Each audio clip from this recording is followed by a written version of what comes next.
hii ndio simu yako. Hii hapa ndio simu yako na umeshani text. Maana yake mimi nikakutumia link ya kujiunga. Umeni text na mimi ulivyo text basi nikakutumia link, maybe hii ndio link ya kujiunga nimekutumia mimi. Hii nikikutumia link kama hii, unaiclick tu hapa. Tap, ukisha i-click inafungua kwa mtindo huo. Hii hapa ndio sehemu ambayo unaweza kujisajili yani. Kuna register na login. Kama una account na login, kama hauna account una register.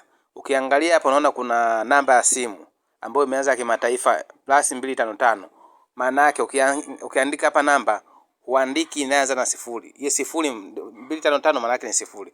Kwa hiyo kama ni 0656, kwa mfano mimi yangu ni 0622, siandiki sifuri, naandika 0622 kwa sababu sifuri ndio 255 kwenye kiunganishi. Maana sifuri ni kiunganishi.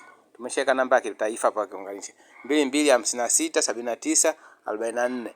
Hii ndio namba yangu. Nimeingiza hapa inihitaji. Itanihitaji password. Niweke password ambayo nitakuwa naikumbuka. Ambayo hapa nitaweka password yangu labda. Mimi nimeshaweka password yangu hapa.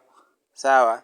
Hiyo hapa password. Nitairudia ile password imeandika please confirm your password. Nitairudia ile password ile niliyoiandika. Nitairudia.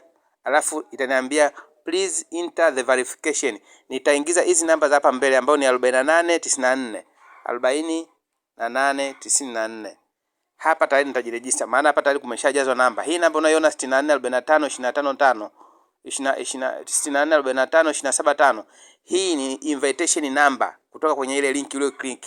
Maana yake hii ni namba ya member yule aliyokualika. Kwa hiyo kama nimekualika mimi, maana yake hii ndio namba yangu.